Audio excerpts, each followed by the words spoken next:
Great to have you along for the ride. Thanks a lot for stopping by. Really glad to have this young lady on. I hadn't met her until today. I mean, we actually met the other night on Twitter, I guess.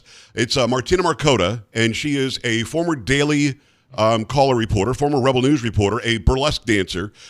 You also take pictures too, right? Yeah, I do my own photography. Well, Martina, nice to meet you face to face. I was floating around Twitter the other night, and everybody's talking about Amber Athey. And Amber Athey was wronged. She should have been fired, which she said wasn't racist. But you sort of made, and I don't blame you, you alluded to the fact that, well, wait a second. Quite a few years ago, I had a great career. I had a great circle of friends. And I was excommunicated and lied about, and nobody's talked about my story. And my response to you was, I don't know your story. And then you gave me some links. I watched a video. So let's start from the start if we can. You were in the burlesque business, which is, for those who don't know, you're not a nude dancer, but you're somebody who does sort of an old style striptease, but you don't get down to naked, right? Yeah, correct. I mean, in my world in New York City nightlife, it was like cirque. It was very cirque. There was contortionists. There was drag queens. It was, if you know the club kids in New York City, that it was just a fun, wild, like costumes, makeup, like I said, drag, cirque, like all sorts of stuff. But burlesque in particular, yeah, it's all about costuming, and it's very pin-up and vintage. So it had a really great theme, and it was useful for a lot of corporate events as well. And also reported for the Daily Caller, reported for Rebel News. So you already, I'm guessing that happened after the dust up. So let's start with the dust up. You decided that you would make it known to somebody, and did they just get wind of this, or did you tell somebody, I'm supporting Trump? No, they made wind of it. I never really wanted to rock the boat. I knew in the New York City art nightlife scene that they were very far left and super feminists. I call them super feminists. They're not just normal feminists. They're super feminists. Right. Radical feminists, I guess we call them. And so I kept it pretty quiet. I didn't really want to rock the boat. I didn't feel like it was worth it. But they caught wind of it. And once they catch wind of something like that, in this type of super leftist industry, they go crazy over it. As I told you before, I'm a music guy. I play instruments and stuff like that. So through college, I was in the same sort of circles that you're talking about. They assumed that I was a liberal like them. I never talked about politics back then. But once I got on radio and television, they said, holy crap, when did you switch? And I didn't. So is there really never an opportunity to talk about politics? Or were you aware that if you were going to talk about how you felt about stuff, it would alienate you? I was aware that it was going to alienate me, so I tried not to rock the boat too much. Obviously on Facebook, all my friends, everybody saying things backstage, and they had their very extreme leftist perspectives, and I just pretty much kept it quiet. I would say little things to maybe try to get them to think about other things and devil's advocate at times, but I never really went out like championing my cause because I knew it was going to rock the boat too much. It's Martina Markota, and martinamarkota.com is the website. I also follow her at Martina Markota on most social media. Yeah. So Martina, how did they find out? Well, at the time, there was I think the merger with Facebook and Instagram, and I decided, everyone wants to feel like themselves and express themselves. Like self-expression is an important thing for humans. Like it's something that keeps us sane. Right. So I figured, okay, well, I have my stage name and my performing persona, and I don't want to rock the boat with my friends and people online. So maybe if I use my real name, I could kind of go out there, do interviews, write a blog, create another social media account where I could post like a meme or something. Right. And Facebook unfortunately notified all 5,000 of my Facebook friends that I created an Instagram account to go check it out. And when they did, they were like, what is this? All right. So you were Lady Alchemy on social media, and you decided, let me go Martina Markota and do my own thing over here and say, yay, Trump, or I'm against this, that, or the other politically. And Instagram and Facebook literally told everybody? Yeah, I don't know if they still do that, but back in 2016, there was like a notification everyone got because I used the same email to create the account, and it notified everyone, go check out our account. And I just started my website, Martina Markota, where I had a blog, and I would talk about the arts, and that's my expertise is like art and culture, but like how can I reconcile burlesque and being a conservative or Republican, whatever. And that's a great question. You wrote about that because people watching right now are going to go to your website and go, hold on a second, she's a conservative? Yeah, and I mean, I never really considered myself socially conservative because, again, I was around the LGBT. I Right. performed at Pride. All my friends were drag. I performed with drag queens. I was part of the club kids scene. Yeah. I always thought I was socially liberal, but it just got to a point where they were taking things too far. You know, they were claiming racism was a social is it a social construct? Yeah, I mean, no, gender is a social construct. They were saying racism is like institutionalized and Right. only white people can be racist. Right. They started to say things or like that transgender people are real women, which I was very supportive of trans people and I Yeah. had friends of that and I would call you whatever pronoun you wanted or whatever. But do I personally believe you're a real woman, like biologically? No. Right. But then that became very taboo and it became very accusatory and isms if I didn't agree with you. So that kind of started to shift my perspective of what social conservatism was. And I mean, with burlesque in particular, I mean, it's super pinup. Yeah. Pinup, we should love beauty and Right. feminine beauty, the feminine archetype. So there's things like that. There's a difference between, trashiness and like Instagram showing a little too Right. much or whatever. But when you can add the artistry and you add pinups, which is something we should embrace, and it's, they put them on the old military Oh, yeah. planes, Right. stuff like that. No, exactly right. I think I get your point. I mean, it's a super feminine business. Yeah. Leah Thomas wouldn't do well. Caitlyn Jenner wouldn't do well in burlesque. That's true. And yes, if we're talking about gender, there are only two. There's male and female. If you got a Y, you're a male. If you don't, you're a female. But I'm friends with Caitlyn Jenner, and I've had Caitlyn Jenner on my show twice, and we've spoken off the air for long because Caitlyn Jenner knows that I don't agree with everything that we're talking about when it comes to trans. But you can have that conversation. But to say you're a female, I understand why in your business you would stand up and say, well, no, you're really not. But I'll do what you want. You're an adult, and I'll treat you how you want to be treated. But I'm not going to bend what I know to be scientifically factual. Exactly. It was out of respect, and I'm a weirdo. I call myself Lady Alchemy, and I lived in a world of make believe and creativity and fantasy, and even drag queens. Drag queens aren't transgender, and that's what I think the right needs to remember. A lot of Right. times, they're basically a clown. They dress up as this caricature of a woman, and Right. when they're dressed up, just like when I'm dressed up as Lady Alchemy or put my makeup on to interview with today, it's Right. different than my real self when I take it all off and Right. I just kind of let loose. So they're actual men that dress up, and when they're dressed up, you call them she. You go, oh hey Right. girl, and she, and you play that part, and like I'm totally in, like that. Cool, I love it. But if you're gonna start attacking me for not genuinely believing that you are biologically a woman, Yeah. then that's where I start having problems. Well, I'm glad you stood up for your beliefs. It's Martina Markota. She's a former burlesque performer. He said, Daily Yeah. Caller reporter, Rebel News reporter, and got canceled. So they find out that you feel this way. You're doing blogs explaining things. You're talking about your conservative bent, politically at least, economically at least. And then what happens? Because I know in my business, in the talk radio business, as much as we do love each other, there's a lot of catfighting too. And there's a lot of jealousy that you might not know about until there's an opportunity for them to act on the jealousy. So what happened in your case? Did they immediately try to just excommunicate you?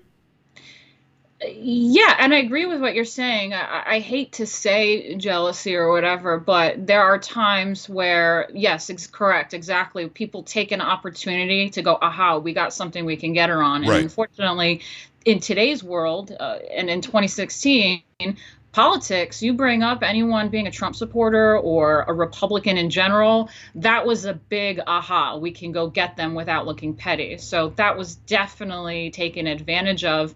But then there were people that didn't know me. Yeah. But they had to feel that they needed to take a stand. Maybe they performed with me and they experienced me backstage, which I was very polite and kept to myself, but they didn't know me at all. And they go, I heard that there is a right-wing Trump supporting burlesque dancer, and we need to all stick together and make sure she doesn't work anymore, and for our safety, and let's make sure producers don't book her. So it really took wind beyond even people having personal jealousies or whatever. Well, Martina, is that how it manifested itself? You just stopped getting calls? You stopped getting the jobs that you thought you had? You're getting cancellations on jobs that were already set? What happened?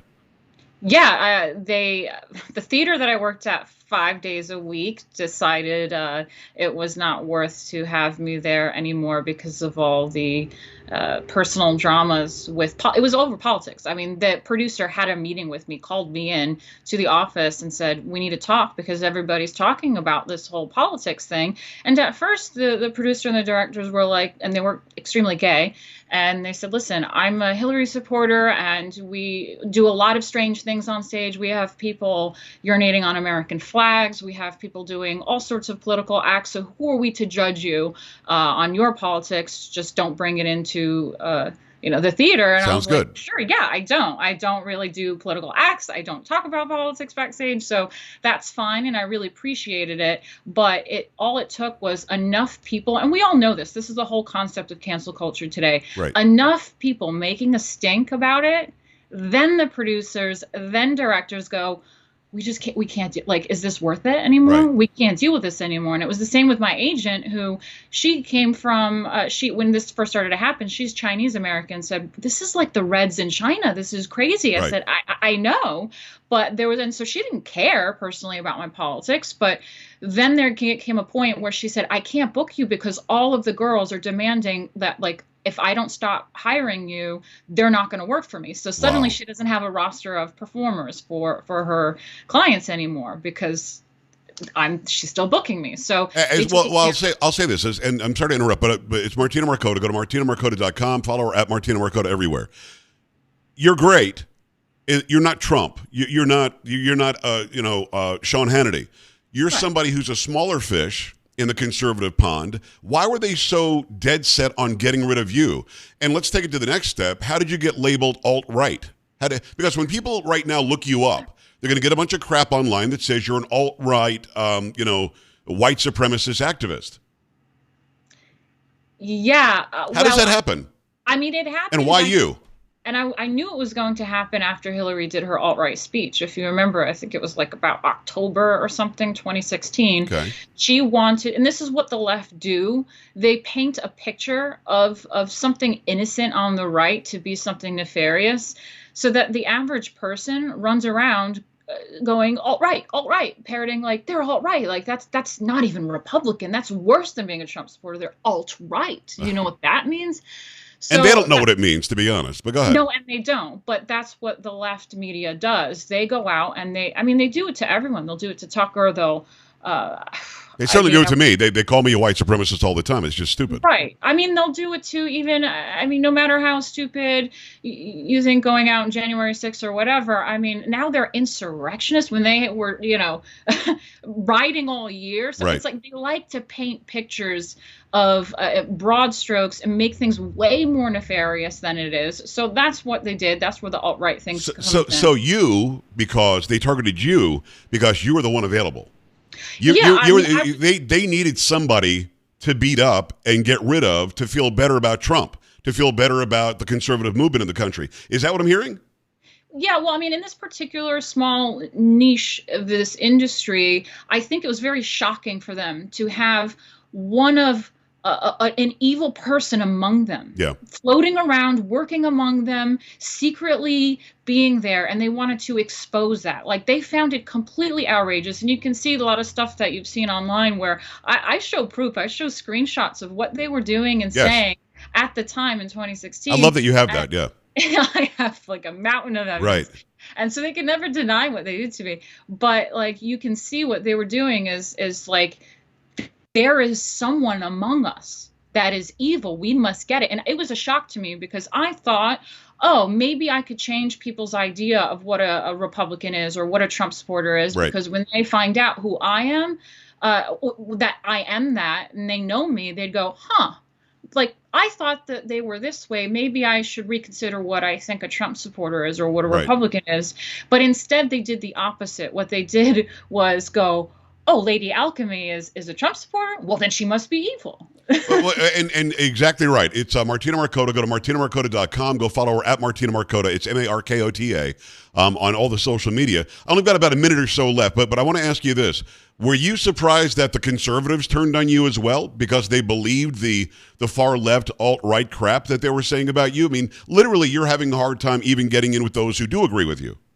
Yeah, I mean, I think this is what is particularly working with what the left are doing and what is dangerous and what we got to look out for on the right is the left will try to slander and target one of our own so that one by one they can start like knocking us off. Yes. You know, you ruin someone's reputation, scare the right into like we don't want to associate with white supremacy. We don't because obviously we're not that. Of like course. I mean, how big is white supremacy? Really? There's probably like 10 of them out there. Right, it's You minuscule. know, like how big is the KKK? It's tiny. So what they do is try to knock off one at a time. Let's get this person ruined. Let's get that person ruined. And the right kind of buy into it. They freak out because they don't want to be labeled as far right, white supremacist, any of that stuff. So if you stop doing that, if the right kind of just says, no, knock it off, I don't care, then how much is that going to work every single time they do that?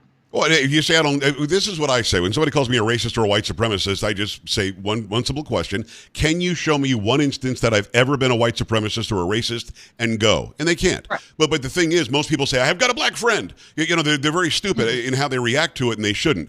I've got maybe 20 seconds left. I want to send people to martinamarkota.com. What's the next step for you? We're getting the story out. Hopefully others will get the story out. What is it that you want? You want to go back and just and be accepted for your beliefs and not be sort of thrown in the corner? Yeah, and I don't think that that's possible necessarily in the leftist world, but I just do want to go back and make art. That's who I am. I'm not out there a big political person. I'm not some advocate for politics or whatever. I'm an artist, and that's what I want to do. And so I hope that I can kind of share with the right the importance of art and culture and why it's valuable, why we should support artists, why arts and culture is important, and that's my message. And good. And by the way, you can be an artist. You can do all these things that we've listed off that you've done, and also have right-leaning beliefs. And you should be allowed to exist, you know, successfully in America. I'm glad that you hit me up on Twitter, or I hit you either way. And I'm glad that we have the story out there. Do me a favor, come back on, and hopefully we can get some people to wake up and go, okay, she's not who they said they were. Let's let her do what she does now. Martina, I appreciate you coming on. Thank you for having me so much. You're very welcome. We're back after this. Stay right here.